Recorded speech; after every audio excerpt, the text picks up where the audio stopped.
I think I've mentioned that there are really several kinds of informative speeches in a public speaking class. That's obvious. In the public speaking course that I teach at Clover Park Technical College, I've already mentioned the first two informative speeches that I have students do. One has to do with 3 past speeches that the students have read or listened to or watched recordings of. And the second is a speech about live community speeches that the students have attended in person. The third informative speech that students give in our class is the final speech of the quarter, which I presume would be the final speech of a semester also. It's a portfolio presentation speech.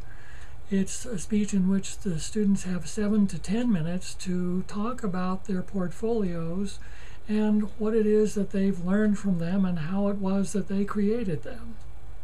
It is the longest individual speech that the students give. I show it on Angel as speech number or speech activity number 7 because it is the last of all the speech activities that the students do. It's assessed and it is put together differently from all of the other speeches. So I'd like to explain that very briefly. You'll see on Angel that I have a rubric for the portfolio and the portfolio presentation. The package of the presentation plus the portfolio itself is worth a total of up to 100 points, which of course are the final 100 points of a quarter, assuming that the students have done their 3 graded speeches, each for up to 100 points, and also their 6 critiques and their 3 ungraded speeches. 25% of the assessment for the portfolio presentation, or the portfolio I should say, comes from the presentation of the portfolio. If the student appears on the correct day for his or her presentation and speaks for 7 to 10 minutes, meaning actually 6 minutes 30 seconds to 10 minutes 30 seconds, then the student accumulates 25 points out of 100. I do this as an instructor because I want to make the portfolio presentation easy. I don't want to say easy, but pleasant for the students. I don't want them to have to agonize over the organization of the portfolio presentation or even over the delivery of the portfolio presentation, even though since it is a nominally ungraded speech, it does have the marbles and the bells that you're familiar with from previous ungraded speeches and that the students are familiar with from previous ungraded speeches.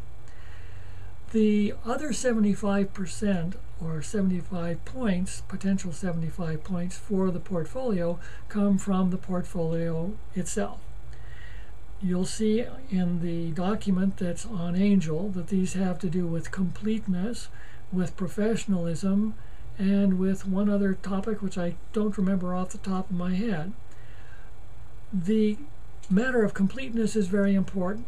If the students have all the ingredients that belong in the portfolio, then and if those ingredients are typed when appropriate, they receive 25 points.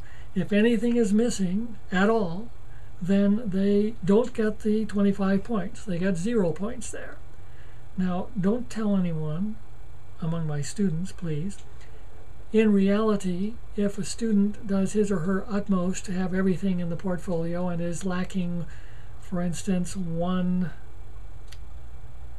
critique, or if the critiques are not all typed, for instance, I'm probably not going to give them 0 points or assign them 0 points rather than 25.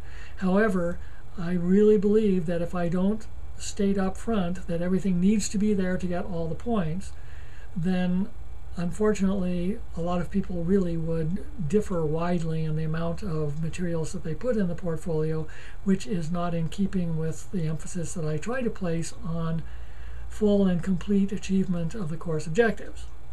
So completeness is important, professionalism is important, and the final ingredient is correctness.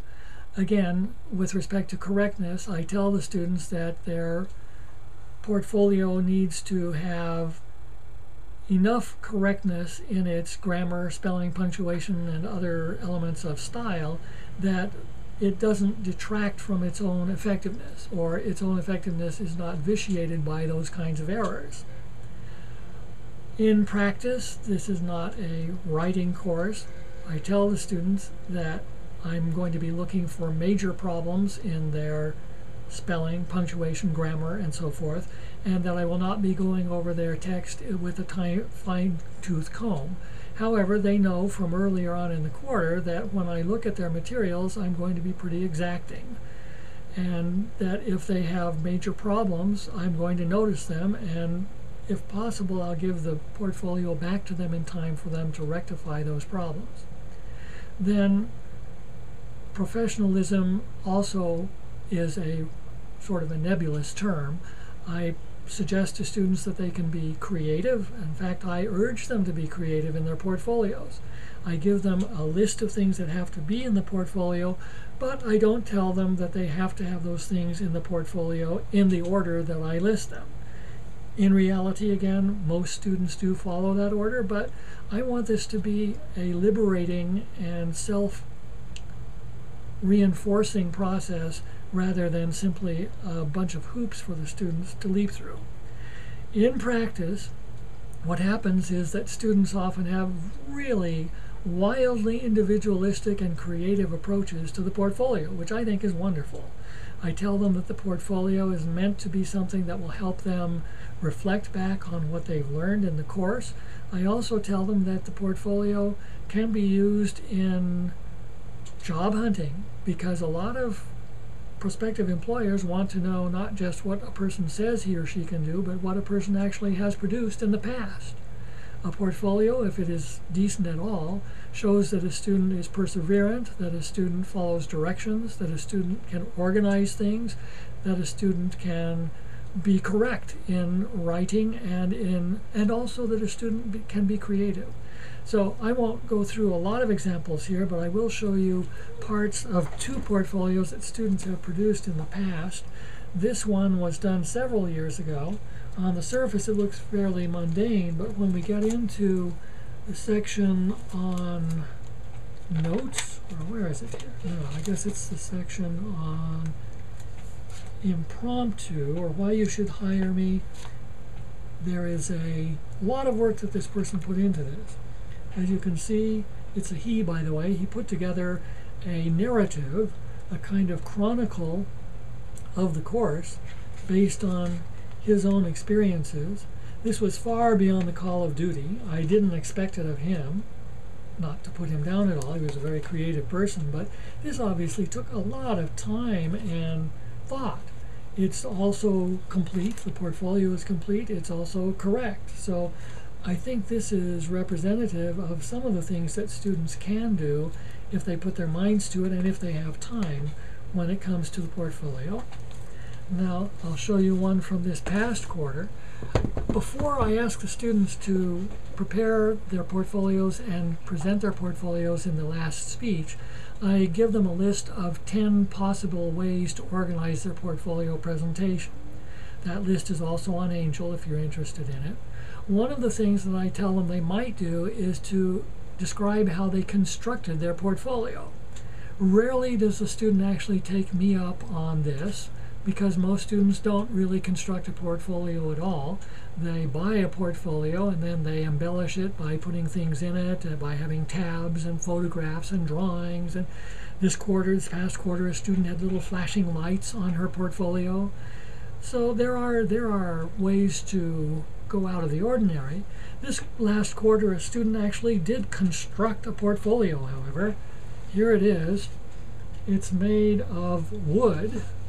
It's not just wood that came this way, but if you can see here, it's wood that he took in pieces and put together and laminated into a very thick portfolio. You'll see here that it has a metal hinge on it in the beginning and another metal hinge at the back. You can't tell by listening to and seeing this that it still smells like varnish several weeks after he put this together. the point I'm trying to make here is that I really believe the creation of the portfolio and the presentation of the portfolio can be ways for students to manifest their self-reflection, their metacognition, as it were. I introduce that term to the students and describe and explain it to them if they've not heard of it, which most of them haven't. And it's a way for them to take pride in something that they have accomplished and produced during the course of a quarter. One other thing I should mention about the portfolio and the portfolio presentation is that the commemorative multimedia producer, which is a role that I will talk about in another part of this teacher's guide, that person, the person who produces the commemorative multimedia production for the quarter, is not required to present his or her portfolio. That's one of the ways that I induce people to apply to become a commemorative multimedia producer. What happens in reality, however, is that the people who do produce the commemorative multimedia productions are usually very enterprising and creative and industrious people anyway, so I'd say about a third of the time they ask to present their portfolios anyway, and they do a fine job in that. This then is the third and final informative speech that I expect students to present in our course.